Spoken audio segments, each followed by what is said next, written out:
Welcome to Stella Max channel. TNPSC 2022 கேட்ட ஒரு question தான் பார்க்க போகிறோம். அதாவது என்ன செய்கிறாங்கன்னா, வில்சன், மதன், குணா 3 பேர் இருக்காங்க. 3 பேரும் என்ன செய்கிறாங்கன்னா, ஒரு ரவுண்டை சுற்றி வராங்க, ஒரு வட்ட வடிவிலான பாதையில்.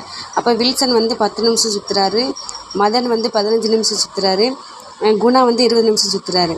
இப்போ என்ன கொஸ்டின் அப்படின்னா, 7 மணிக்கு அவங்க வந்து சந்தித்து ஸ்டார்டிங் பாயிண்ட்லேருந்து சுற்ற ஆரம்பிக்கிறாங்க.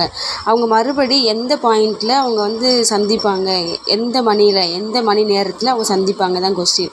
நம்ம ரொம்ப யோசிக்கலாம் தேவையில்லை, டேரெக்டாக எல்சிஎம் எடுத்துடலாம். 10, 15, 20 எவ்வளோ நிமிஷம் சுற்றிருக்காங்களோ அதுக்கு எல்சிஎம் எடுத்துட்டோன்னா என்ன வரும், 5ஆல் பார்க்குறோம், 2, 3 நாள் கிடைக்கும். அடுத்து 2ஆல் பார்த்தோன்னா 1, 2, 3 அப்படி வச்சுக்க 2 நாள். எல்லாத்தையும் பெருக்கணும் அப்படின்னா எவ்வளோ வரும், 60 மினிட்ஸ் வரும். 60 minutes is equal to 1 hour. 7 மணிக்கு சந்திக்கிறாங்க, ப்ளஸ் 1 hour ஆட் பண்ணோன்னா எவ்வளோ வரும், 7 hour ப்ளஸ் 1 hour 8 hour வரும். அப்போ 8 மணி, 8 AM. இப்போ 8 மணி ஆன்சர். Thank you so much.